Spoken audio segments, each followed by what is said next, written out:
নগরের বায়েজিদ বোস্তামি থানাধীন নয়ারহাট এলাকার একটি পোশাক কারখানায় তৈরি করা হচ্ছিল পাহাড়ের সশস্ত্র সংগঠন কুকিচিন ন্যাশনাল ফ্রন্টের ইউনিফর্ম। পুলিশ অভিযান চালিয়ে জব্দ করেছে এসব ইউনিফর্ম, গ্রেপ্তার করেছে কারখানার মালিক সহ ৩ জনকে। গত ১৭ মে রাতে রিংভো অ্যাপারেলস থেকে ইউনিফর্মগুলো জব্দ করা হয়। এ ঘটনা জানাজানি হয় রোববার ২৫শে মে। গ্রেপ্তারকৃতরা হলেন শাহেদুল ইসলাম, গোলাম আজম ও নিয়াজ হায়দার। পুলিশ জানিয়েছে শাহেদুল ইসলাম ওই কারখানার মালিক, অন্যরা এসব ইউনিফর্ম তৈরির কার্যাদেশ এনেছিলেন।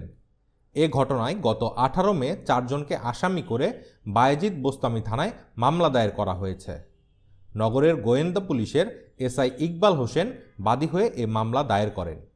মামলায় উল্লেখ করা হয়, গত মার্চ মাসে ইউনিফর্মগুলো তৈরির কাজ দিয়েছিলেন গোলাম আজম ও নিয়াজ হায়দার।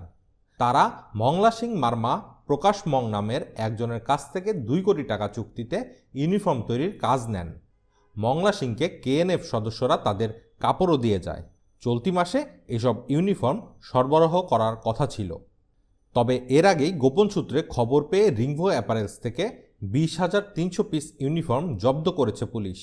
সিএমপির দায়িত্বশীলকেও এ বিষয়ে বক্তব্য দিতে অপারগতা প্রকাশ করেন।